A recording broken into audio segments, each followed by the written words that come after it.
Bonjour à tous, je suis Jean-Philippe Thiellet, je suis le président du Centre national de la musique.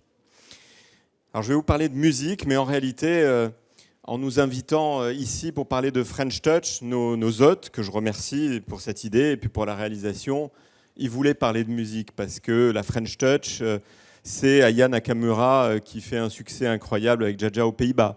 C'est le succès d'un Manu Chao ou d'une Zaz à l'international. C'est Angèle, qui est belge, mais produite par des Français, dont le portrait est sur des écrans de 15 mètres de haut à Times Square la semaine dernière. Tout ça, c'est la French Touch. La French Touch, d'ailleurs, a pris son nom des générations d'artistes de l'électro qui se sont succédés et qui ont conquis le monde entier, de Garnier à Daft Punk jusqu'à Petit Biscuit.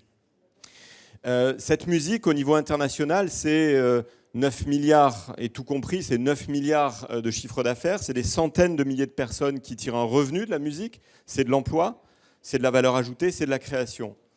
Derrière ces chiffres un peu secs, il y a des entreprises. Beaucoup d'entre vous participent de cette industrie-là. Il y a des entreprises, il y a des projets, il y a des innovateurs, et il y a tout un écosystème extrêmement varié. Le spectacle vivant, le classique, le contemporain, les musiques actuelles, la musique enregistrée, le physique, le digital, l'entreprise et l'association. Une filière extraordinairement variée.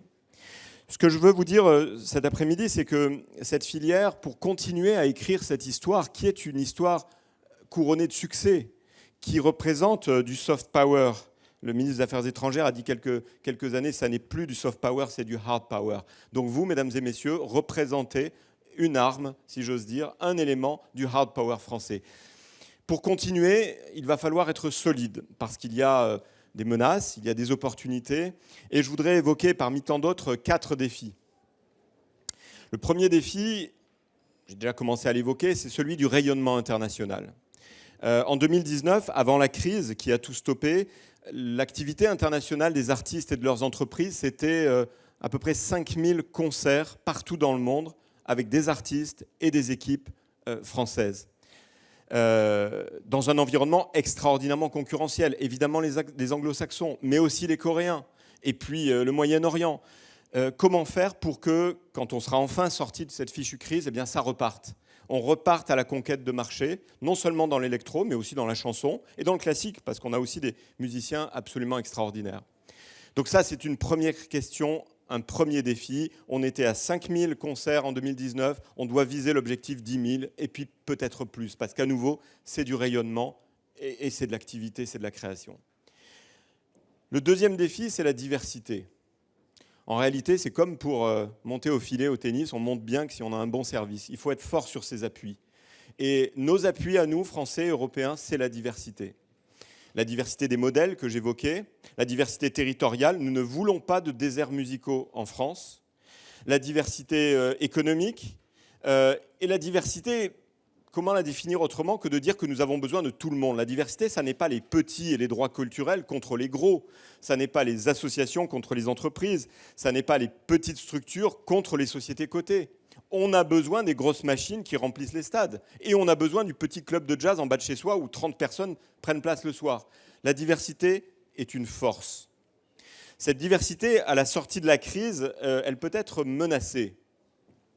Parce que même s'il y a eu 0 faillite, à ma connaissance, en tout cas dans la filière musicale, il peut y avoir des tentations de bénéficier de fragilité, de racheter, d'exercer une pression sur les contrats, sur les cachets, qui peut affaiblir une série d'acteurs parmi les plus faibles. Il faudra être vigilant là-dessus. Il y a des outils juridiques, il y a de la régulation, et cette régulation, elle doit viser l'objectif de préservation de la diversité qui est une force. Le troisième défi, c'est l'innovation. Alors, musique et innovation, je crois que c'est une histoire qui remonte à la nuit des temps. En réalité, le premier homme qui a eu l'idée de percer un roseau pour en faire une flûte, il innovait. Lorsque les producteurs de spectacles, les directeurs de salles n'ont pas cessé d'inventer des nouveaux dispositifs dans la crise, ils innovaient. Bien sûr, avec nos amis de la BPI, de l'IFSIC, de la Caisse des dépôts, que je salue, ils sont là. Aujourd'hui, on a une idée de l'innovation qui dépasse la flûte et le roseau percé. Mais nous avons souvent en France regardé les trains passer dans le domaine de l'industrie musicale. Et l'enjeu, c'est que nous tous, de manière solidaire, ce qui n'est pas incompatible avec de gagner des compétitions, bien entendu, eh bien, nous relevions les défis qui se présentent à nous. C'est l'innovation technologique, évidemment. C'est l'innovation sociétale, sociale, j'y reviendrai, qui pose souvent des questions très difficiles, notamment pour les plus petits acteurs, parce que investir dans la réalité virtuelle, investir dans des systèmes de gestion de la donnée, eh bien, ça coûte de l'argent, ça fait appel à des compétences que la petite salle au fin fond d'une zone rurale ne maîtrise pas. Et donc là, il y a un enjeu véritablement collectif sur l'innovation. Le quatrième et dernier défi est encore plus vertigineux, c'est l'adaptation de notre filière musicale à ce monde qui bouge. D'abord, évidemment, avec la transition écologique et arriver à un développement durable pour notre filière. Notre filière, elle a souvent l'image d'une filière du 19e ou du 20e siècle. L'expérience spectateur, elle n'a pas beaucoup changé. On achète son ticket, on va prendre sa bière et on repart. Et si on aime ça, on revient. Il faut innover, je le disais. Et sur le développement durable, c'est évidemment très vrai. Mesurer l'impact, arriver à changer des pratiques qui ne sont pas vertueuses, arriver à construire un système durable. Le développement durable, c'est aussi se développer, croître, proposer de la culture dans une société qui ressemble à ceux qui proposent. Or, on a une filière qui est très masculine, très blanche, très urbaine. Il y a un enjeu de diversité, il y a un enjeu sur l'égalité femmes-hommes. On ne peut plus passer son temps à se demander comment lutter contre les violences ou le harcèlement à caractère sexiste ou sexuel et comment faire la place qu'elles doivent avoir pour les femmes. Toute une série de sujets sur lesquels les professionnels, les acteurs de l'économie ne sont pas seuls. Le Centre national de la musique, parce qu'il faut bien que je vous en dise un mot, je ne suis pas très sûr que vous répondriez 20 sur 20 à un petit questionnaire à la fin de mon topo.